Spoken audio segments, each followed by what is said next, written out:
সম্মানীয় দর্শক বন্ধুগণ, যে সকল ব্যক্তি কৃষক ভাতা প্রকল্পে আবেদন করেছেন বা কৃষক ভাতা পেনশন অর্থাৎ বৃদ্ধ পেনশন পাচ্ছিলেন, অথচ এখন আপনার টাকা বন্ধ রয়েছে, তাদের জন্য সুখবর দিলেন কৃষিমন্ত্রী।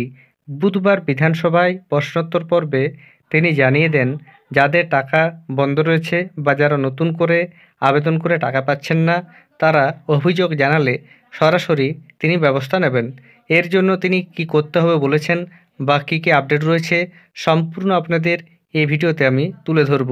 এর আগে অনুরোধ, চ্যানেলে নতুন হয়ে থাকলে ছোট্ট চ্যানেলটি সাবস্ক্রাইব করে নোটিফিকেশন অল করে রাখতে ভুলবেন না। দেখুন এ বিষয়ে প্রতিবেদনে কি বলা হয়েছে। রাজ্য সরকারের কাছে অভিযোগ জানালে 24 ঘন্টার মধ্যে কৃষকদের অ্যাকাউন্টে ঢুকবে বকেয়া পেনশনের টাকা। বুধবার বিধানসভায় এমনটাই জানালেন রাজ্যের কৃষিমন্ত্রী শোভনদেব চট্টোপাধ্যায়। জানালেন, প্রয়োজনে কৃষকেরা সরাসরি ফোন করতে পারবেন শোভনকেও। বুধবার বিধানসভায় কৃষক পেনশন প্রকল্প নিয়ে নানা প্রশ্ন তোলেন বিধায়ক নরহরি মাহাতো। নরহরির দাবি, পুরুলিয়ার অনেক কৃষকের অ্যাকাউন্টে গত 2-3 মাস যাবৎ পেনশনের টাকা ঢুকছে না।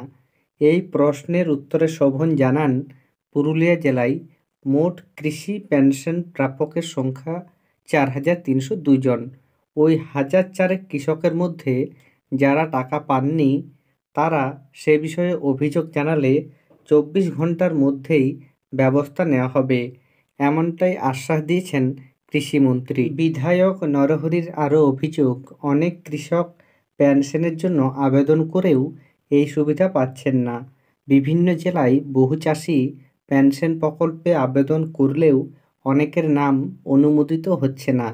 ফলে প্রবীণ কৃষকেরা সরকারি প্রকল্প থেকে বঞ্চিত হচ্ছেন।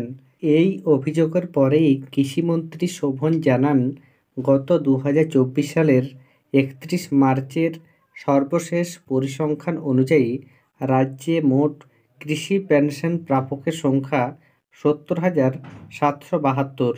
শোভনের কথায়, যেসব কৃষক পেনশনের আবেদন করেও সুবিধা পাচ্ছেন না, তারা সরাসরি সরকারকে জানালে ব্যবস্থা নেব।